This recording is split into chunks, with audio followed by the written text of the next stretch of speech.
Hello everyone, তোমরা সবাই কেমন আছো? আমার নতুন একটা ব্লগে সবাইকে স্বাগত জানাই। আজকে আমি তো সকাল থেকে বেরিয়েছি ঘুরতে। কোথায় কোথায় যাচ্ছি সেটা তোমাদের সাথে শেয়ার করেছি। এর আগে দেখবে আমি পার্ট 1 এবং পার্ট 2 দুটো ভিডিও আপলোড করেছি, চাইলে তোমরা দেখে আসতে পারো। এক্ষুনি আবার চলে যেও না, আজকের মতো শেষ যে ডেস্টিনেশনটা আছে ওটা চলো সবাই মিলে দেখে নিই, তারপর যেও।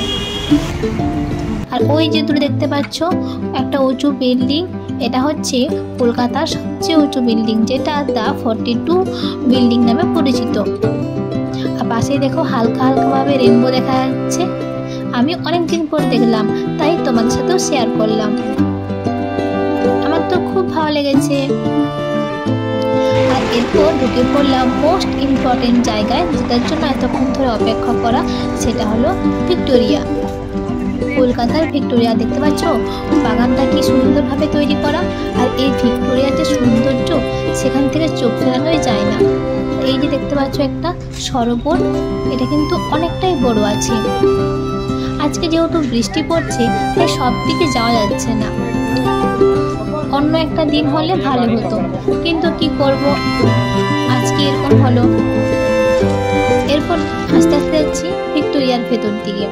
আর এই গাছটা, তার ফুলগুলো এত সুন্দর ফুটে আছে, যেন এই ফুল দিয়ে সবাইকে অভ্যর্থনা জানাচ্ছে ভিক্টোরিয়াতে ঢোকার জন্য। আস্তে আস্তে গুটি গুটি পায়ে ভিক্টোরিয়াতে ঢুকে পড়ছি। আর এখানে কিন্তু চেকিং চলছে, যাতে কেউ কোনো কিছু খারাপ কিছু নিয়ে ঢুকতে না পারে। এমনকি যদি জলের বোতল থাকে তাহলে কিন্তু ঢুকতে দেয় না। খালি বোতল হলে ঠিক আছে, যদি ভেতরে জল থাকে তাহলে ওটা বাইরে রেখে দিতে হয়। এরপর ঢুকে পড়লাম ভেতরে।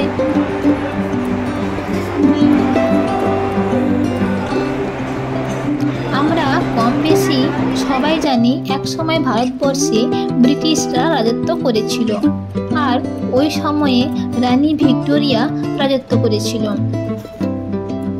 তা ইতিহাসের পাতা খুললেই দেখতে পাবো। 1901 সালে রানী ভিক্টোরিয়া মৃত্যুবরণ করেন।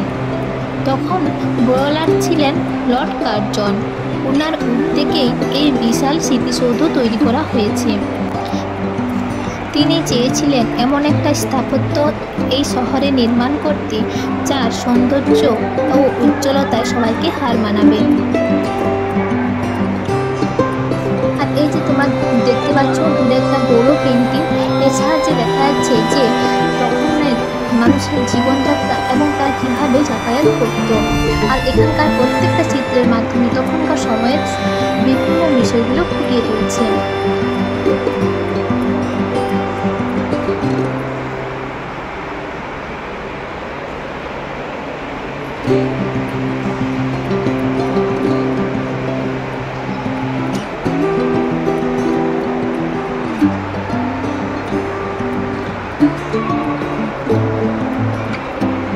এটা হলো ভিক্টোরিয়ার একটা মডেল, যেটা এমারসন তৈরি করেছিল। আর ওই যে দেখতে পাচ্ছ একটা জাহাজ, এটাই হলো সেই যুদ্ধ জাহাজ যার সাহায্যে ব্রিটিশরা প্রথম ভারতের বুকে পা রেখেছে। আর এটা হলো সেই বাদ্যযন্ত্র যার সাহায্যে রানী ভিক্টোরিয়া গান গাইতেন। আর এই স্মৃতিসৌধের দৃষ্টি আকর্ষণীয় জায়গা হলো গম্বুজ। এই গম্বুজের নিচের ঘরটিকে বলা হয় কুইন্স হল। এই হলে ওপরে 12টি চিত্রের মাধ্যমে রানীর জীবনের কথা তুলে ধরা হয়েছে। শুধুমাত্র রানীর জীবনের কথাই নয়, তখনকার সময়ে রাজকীয় জীবনযাত্রা এবং পোশাক পরিচ্ছদ, তারা কীভাবে যাতায়াত করতো, এই সমস্ত বিষয়। আর মাঝখানে আছে রানী ভিক্টোরিয়ার মূর্তি। আর এই যে দেখতে পাচ্ছ চিত্রগুলো, এগুলো হচ্ছে তখনকার ব্রিটিশদের ব্যবহৃত অস্ত্র, যা এখনো সংরক্ষণ করে রাখা আছে।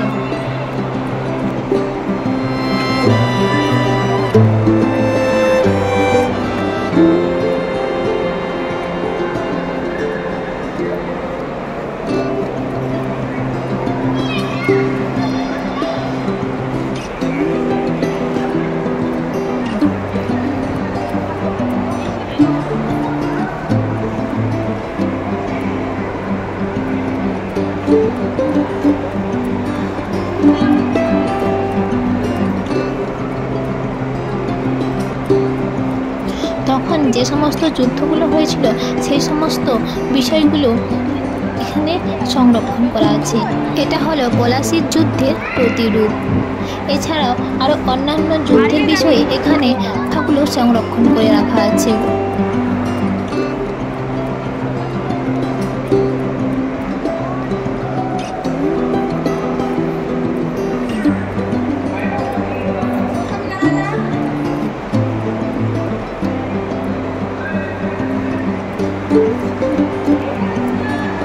ভিক্টোরিয়াতে 50 টাকা দিয়ে টিকিট কাটতে হয়, আর এই 50 টাকা দিয়ে টিকিট কাটলে তোমরা বাইরের পার্ক এবং ভিক্টোরিয়ার ভেতরে তোমরা ঢুকতে পারবে এবং সমস্ত জিনিস তোমরা দেখতে পারবে।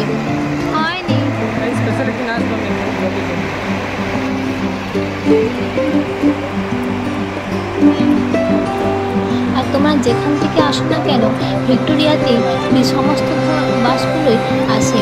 আর তোমরা যদি মেট্রোতে আসো তাহলে ময়দানে নেমে 5-6 মিনিট হাঁটা পথেই তোমরা ভিক্টোরিয়াতে পৌঁছে যেতে পারবে।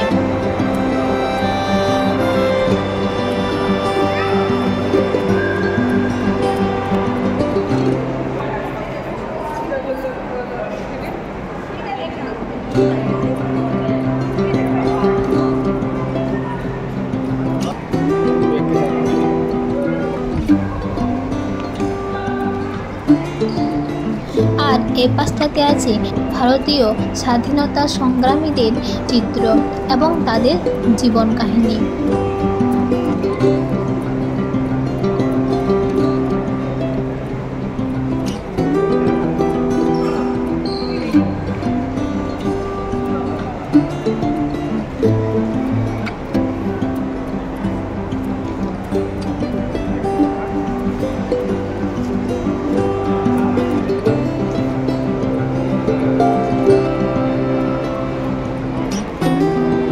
দেখতে পাচ্ছ বাইরে কি পরিমাণে বৃষ্টি পড়ছে।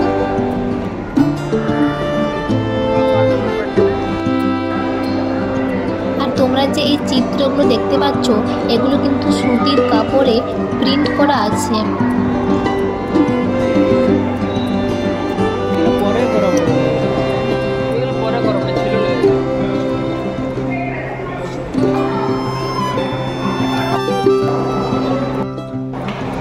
এরপর উঠে পড়লাম দোতলাতে।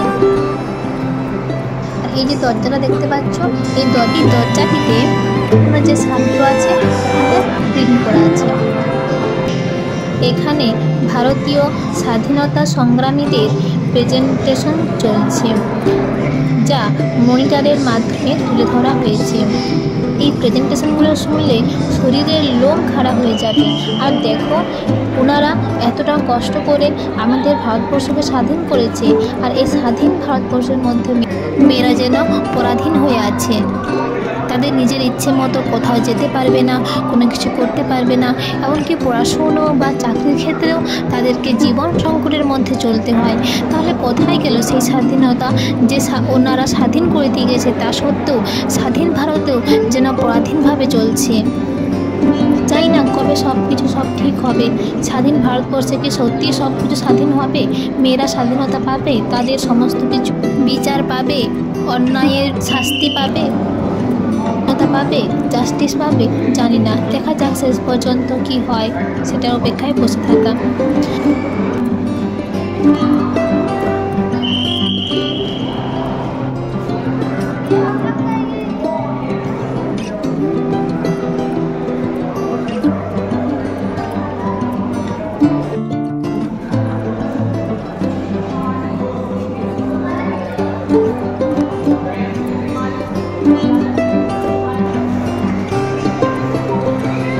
এটা হলো ভিক্টোরিয়ার পেছন দিকটা, কি সুন্দর লাগছে তাই না? অনেকক্ষণ হয়ে গেলাম ভিক্টোরিয়ার ভেতরে, এখন সময় হয়ে আসছে বন্ধ হয়ে যাবে, বাইরে বেরোতে হবে। গুটি গুটি পায়ে বাইরে বেরিয়ে পড়েছি। আর দেখতে পাচ্ছ যে বাইরে বৃষ্টি পড়ছে, সে তো আগেই দেখালাম যে বাইরে প্রচুর বৃষ্টি পড়ছে। সবাই ধীরে ধীরে বাইরে বেরিয়ে যাচ্ছে। আর যাদের কাছে ছাতা নেই, কিছু নেই, ওরা তো ছুটতে ছুটতে যাচ্ছে। এটা হলো ভিক্টোরিয়ার বৃষ্টি ভেজা এক সৌন্দর্য।